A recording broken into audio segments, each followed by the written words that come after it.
सैकड़ों सालों से लोग इंग्लिश चैनल को बिना बोट के पार करने का सपना देखते थे। यह चैनल ग्रेट ब्रिटेन के आइलैंड को यूरोप की मुख्य भूमि से अलग करने वाला एक बिजी वाटर स्ट्रेच है। फेरी से ट्रैवल करना धीमा था और वेदर अक्सर समुद्र को रफ और डेंजरस बना देता था, जिससे पैसेंजर्स और सामान के लिए देरी और परेशानी होती थी। एक फिक्स्ड लिंक, एक परमानेंट कनेक्शन अल्टीमेट गोल था। सोचिए कि आप लंदन से पेरिस तक जमीन के रास्ते ट्रैवल कर पाए, बिना तूफान या ऊंची लहरों से इफेक्ट हुए। यही वह पावरफुल आइडिया था जिसने इंजीनियर्स और लीडर्स को एक टनल बनाने के बारे में सोचने के लिए इंस्पायर किया। यह एक बहुत बड़ा काम होता, समुद्र की पावरफुल फोर्सेस के खिलाफ ह्यूमन इंटेलिजेंस की एक सच्ची परीक्षा। यह आइडिया नया नहीं था। दरअसल अल्बर्ट मैथ्यू फेवियर नाम के एक फ्रेंच इंजीनियर ने 1802 में हॉर्स ड्रॉन कैरिजेस के लिए एक टनल का प्रपोजल दिया था। अगली 1.5 सदी में कई और प्लान्स बनाए गए, लेकिन टेक्निकल चैलेंजेस, पैसे की कमी या पॉलिटिकल डिसएग्रीमेंट्स के कारण वे हमेशा रुक जाते थे। लेकिन 20वीं सदी के आखिर तक टेक्नोलॉजी आखिरकार इस सपने के साथ मैच कर गई थी। जिस प्लान को आखिरकार अप्रूव किया गया वह एक रेलवे टनल के लिए था। यह कारों को सीधे ड्राइव करने के लिए नहीं होता, बल्कि स्पेशल हाई स्पीड ट्रेन्स और बड़ी शटल ट्रेन्स के लिए होता, जो कार, ट्रक और बस ले जा सकती थी। यह दोनों देशों के बीच एक तेज, भरोसेमंद और वेदर प्रूफ लिंक बनाता। इस इनक्रेडिबल कनेक्शन के लिए चुने गए 2 पॉइंट्स फोकस्टोन, केंट, इंग्लैंड में एक कोस्टल टाउन, और कोयलेस, फ्रांस में कैले के पास एक ऐसा ही टाउन थे। इन लोकेशंस को बहुत केयरफुली सिलेक्ट किया गया था। जियोलॉजिस्ट्स ने कई सालों तक सीबेड का स्टडी किया ताकि एस बस से अच्छा पॉसिबल रूट मिल सके। उन्हें समुद्र तल के बहुत नीचे चौक मार्ल की एक मोटी स्टेबल लेयर मिली। इस तरह की रॉक टनलिंग के लिए आइडियल थी, क्योंकि यह इतनी सॉफ्ट थी कि इसे खोदा जा सके, लेकिन इतनी स्ट्रॉन्ग और वाटरप्रूफ भी थी कि समुद्र का पानी अंदर न रिस सके। प्लान था कि इंग्लिश और फ्रेंच दोनों साइड से एक ही टाइम पर खोदा जाए और बीच में परफेक्टली मिलाया जाए। प्रेसिजन इंजीनियरिंग का एक मॉन्यूमेंटल काम। तो ग्रैंड प्रोजेक्ट शुरू हो गया। पर्पस क्लियर था, इंग्लिश चैनल की नेचुरल बैरियर को जीतना और 2 महान देशों को एक फिजिकल लिंक से जोड़ना। यह सिर्फ एक टनल नहीं होगी, यह कोऑपरेशन और प्रोग्रेस का सिंबल होगा। इसने ट्रेड और ट्रैवल में रेवोल्यूशन लाने का वादा किया, जिससे लोगों और प्रोडक्ट्स को यूके और बाकी यूरोप के बीच मूव करना आसान हो गया। लगभग 2 सदियों से पाला गया फिक्स्ड लिंक का सपना आखिरकार एक रियलिटी बन रहा था। दुनिया के इस बस एम्बिशियस कंस्ट्रक्शन प्रोजेक्ट्स में से एक के लिए स्टेज तैयार था। आधुनिक युग का एक सच्चा वंडर। चैनल टनल या चुनैल का कंस्ट्रक्शन टाइम और नेचर के खिलाफ एक केयरफुली प्लान्ड रेस की तरह था, जो 2 अलग अलग देशों से शुरू हुआ। प्लान था कि 3 अलग अलग टनल साइड बाय साइड खोदी जाए। 2 बड़ी टनल, एक फ्रांस जाने वाली ट्रेन्स के लिए और एक इंग्लैंड जाने वाली ट्रेन्स के लिए मेन आर्टरीज होंगी। उनके बीच में मेंटेनेंस वर्कर्स, इमरजेंसी एक्सेस और फ्रेश एयर वेंटिलेशन के लिए एक छोटी सर्विस टनल बनाई जाएगी। यह 3 टनल डिजाइन सेफ्टी और एफिशिएंसी के लिए बहुत जरूरी था।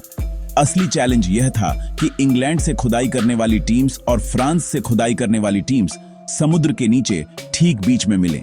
खुदाई के इस इनक्रेडिबल फीट को पूरा करने के लिए टनल बोरिंग मशीन्स या टीबीएम्स नाम की विशाल मशीन्स को कस्टम बिल्ट किया गया।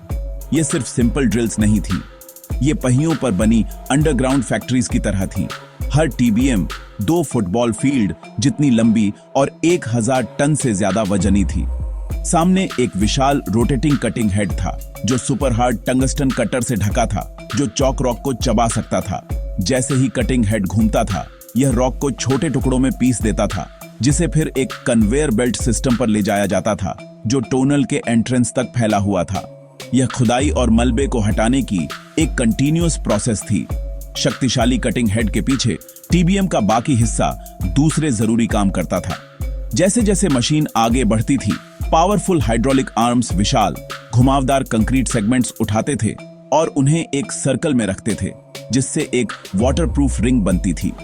यह रिंग टनल की परमानेंट लाइनिंग बन जाती थी, जो इसे ऊपर की रॉक और पानी के इमेंस प्रेशर से बचाती थी। एक बार जब एक रिंग पूरी हो जाती थी तो टीबीएम उससे पुश करके ए आगे बढ़ता था और अगले सेक्शन की खुदाई शुरू करता था। खुदाई, हटाना और बनाना की यह मेथोडिकल प्रोसेस हजारों बार दोहराई गई, धीरे धीरे लेकिन निश्चित रूप से टनल को पृथ्वी में और आगे बढ़ाती रही। आवश्यक टीम वर्क बहुत बड़ा था। चैनल के दोनों ओर हजारों वर्कर्स, जिन्हें प्यार से टनल टाइगर्स कहा जाता था, 24 घंटे शिफ्ट में काम करते थे। उन्होंने विशाल टीबीएम्स को ऑपरेट किया, कन्वेयर बेल्ट्स को मैनेज किया और कंक्रीट लाइनिंग्स की प्लेसमेंट की देखरेख की। जमीन के ऊपर और भी ज्यादा लोग जरूरी लाखों कंक्रीट सेगमेंट्स बनाने और खोदी गई चौक के पहाड़ों को मैनेज करने के लिए काम करते थे, जिसका इस्तेमाल टनल के एंट्रेंस के पास नई जमीन बनाने के लिए किया गया था। यह एक एपिक स्केल पर एक कोऑर्डिनेटेड एफर्ट था, एक सच्ची रेस जहां फिनिश लाइन समुद्र की गहराइयों में छिपी हुई एक कनेक्शन पॉइंट थी। टनल बनाना कभी आसान नहीं होता, लेकिन इंग्लिश चैनल जैसे विशाल पानी के नीचे एक टनल बनाना खतरों और चुनौतियों का एक यूनिक सेट प्रस्तुत करता था। इंजीनियर्स और वर्कर्स के लिए इस बसे बड़ा डर पानी था। वे चौक की एक लेयर से खुदाई कर रहे थे जो ज्यादातर वाटरप्रूफ थी, लेकिन रॉक में अप्रत्याशित फिशर्स या क्रैक्स से टकराने का हमेशा खतरा रहता था। अगर समुद्री पानी हाई प्रेशर में टनल में भर जाता तो यह विनाशकारी होता। इसे रोकने के लिए टीबीएम्स को स्पेशल प्रोब्स से लैस किया गया था, जो मशीन के आगे बढ़ने से पहले मेन कटिंग हेड के आगे ड्रिल करते थे, ताकि रॉक में किसी भी कमजोर पानी से भरे जोन का टेस्ट किया जा सके। पूरे प्रोजेक्ट में सेफ्टी नंबर 1 प्रायोरिटी थी। टनल के अंदर हवा का प्रेशर बाहर की हवा के प्रेशर से थोड़ा ज्यादा रखा गया था। यह पॉजिटिव एयर प्रेशर किसी भी पानी को रोकने में मदद करता था जो रॉक के जरिए अंदर रिसने की कोशिश कर सकता था, एक इनविजिबल शील्ड की तरह काम करता था। इसके अलावा 2 मेन रेल टनल के बीच बनी सर्विस टनल एक क्रिटिकल सेफ्टी फीचर थी। इमरजेंसी की स्थिति में, जैसे कि ट्रेन में आग लगने पर, पैसेंजर्स को सर्विस टनल में निकाला जा सकता था और उन्हें सेफ्टी तक ले जाया जा सकता था। यह छोटी टनल मेन टनल में ताजी हवा पंप करने के लिए एक वाइटल रूट भी प्रदान करती थी, जिससे एक सेफ एनवायरनमेंट सुनिश्चित होता था। पूरे प्रोजेक्ट के एस बसे इंप्रेसिव मोमेंट्स में से एक ब्रेक थ्रू था।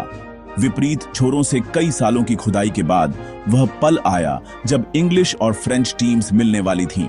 एडवांस्ड लेजर सर्वेइंग सिस्टम्स और जीपीएस टेक्नोलॉजी का उपयोग करके इंजीनियर्स ने टीबीएम्स को इनक्रेडिबल एक्यूरेसी के साथ गाइड किया था। 1 दिसंबर 1990 को इंग्लिश साइड के एक वर्कर ने एक छोटे न्यूमेटिक ड्रिल का उपयोग करके चौक की आखिरी दीवार को फ्रेंच टनल में काटा। हिस्ट्री में पहली बार ग्रेट ब्रिटेन और फ्रांस फिजिकली कनेक्टेड थे। दोनों टनल केवल कुछ सेंटीमीटर के डेविएशन के साथ मिली। इंजीनियर्स की प्रेसिजन का एक शानदार टेस्टमेंट। ब्रेक थ्रू के बाद भी काम अभी खत्म नहीं हुआ था। टीबीएम्स को डिसमेंटल किया गया और कंस्ट्रक्शन के फाइनल स्टेज शुरू हुए। इसमें रेलवे ट्रैक्स बिछाना, कॉम्प्लेक्स इलेक्ट्रिकल और सिग्नलिंग सिस्टम इंस्टॉल करना और ट्रेन्स के लिए ओवरहेड पावर लाइंस लगाना शामिल था। एयर क्वालिटी मैनेज करने के लिए विशाल वेंटिलेशन सिस्टम इंस्टॉल किए गए और बड़ी क्रॉसओवर कैवर्न को ट्रेनों को जरूरत पड़ने पर एक टनल से दूसरी टनल में स्विच करने की अनुमति देने के लिए तराशा गया। लाइटिंग से लेकर फायर सप्रेशन सिस्टम तक हर डिटेल को दुनिया के एस बसे सेफ और एस बसे एडवांस्ड ट्रांसपोर्टेशन सिस्टम्स में से एक बनाने के लिए मेटिकुलसली प्लान और एग्जीक्यूट किया गया था। 6 मई 1994 को चैनल टनल का यूनाइटेड किंगडम की महारानी एलिजाबेथ द्वितीय और फ्रांस के राष्ट्रपति फ्रांसवा मित्रान द्वारा एक भव्य समारोह में ऑफिशियली उद्घाटन किया गया। इस हिस्टोरिक इवेंट ने 20वीं सदी के एस बसे महान इंजीनियरिंग फीट्स में से एक के पूरा होने को मार्क किया। लगभग 200 सालों से जो सपना जीवित था, वह अब एक कंक्रीट और स्टील की रियलिटी बन गया था। पहली ट्रेनों ने पैसेंजर्स और फ्रेट को ले जाना शुरू कर दिया, जिससे यूके और मुख्य भूमि यूरोप के बीच लोगों और सामान के ट्रैवल करने का तरीका हमेशा के लिए बदल गया। धीमी और वेदर डिपेंडेंट फेरी जर्नी अब टोनल के जरिए एक तेज 35 मिनट की ट्रिप से रिप्लेस हो गई थी। चुनैल के फायदे लगभग तुरंत महसूस किए गए। ट्रैवलर्स के लिए इसका मतलब तेज और ज्यादा सुविधाजनक जर्नी थी। High speed Eurostar passenger trains अब लंदन के सेंटर से पेरिस या ब्रसेल्स के सेंटर तक केवल कुछ घंटों में सीधे ट्रैवल कर सकती थीं।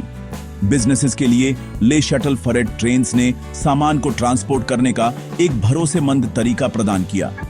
ट्रक्स बस एक तरफ एक स्पेशल ट्रेन पर ड्राइव कर सकते थे और दूसरी तरफ ड्राइव कर सकते थे, जिससे पोर्ट्स पर लंबे इंतजार और अनिश्चित समुद्री क्रॉसिंग से बचा जा सकता था।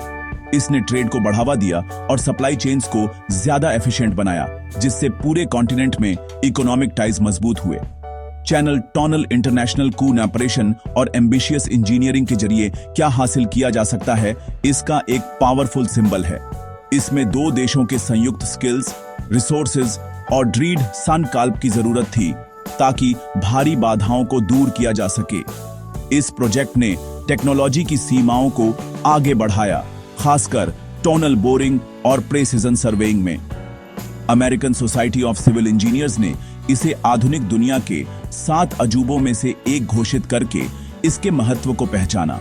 इसे एम्पायर स्टेट बिल्डिंग और गोल्डन गेट ब्रिज जैसी संरचनाओं के साथ रखा। यह ह्यूमन परसिस्टेंस और एक दूसरे से जुड़ने की इच्छा का एक स्मारक है। आज 1 अगस्त 2025 को चैनल टोनल ट्रांसपोर्ट और ट्रेड की एक वाइटल आर्टरी बनी हुई है। हर साल लाखों पैसेंजर्स और टोनो कार्गो इससे गुजरते हैं, चपचाप और एफिशिएंटली, समुद्र के बहुत नीचे। इसने लोगों को एक दूसरे के करीब लाया है, जिससे लंदन में ब्रेकफास्ट करना और पेरिस में लंच करना आसान हो गया है। टनल केवल कंस्ट्रक्शन का एक अद्भुत टुकड़ा नहीं है, यह जमीन का बना एक पुल है, एक परमानेंट लिंक जिसने एक पुराने सपने को पूरा किया है और उन अविश्वसनीय चीजों का एक टेस्टामेंट बना हुआ है जो इंसान एक साथ काम करके एक कॉमन गोल की ओर बना सकते हैं।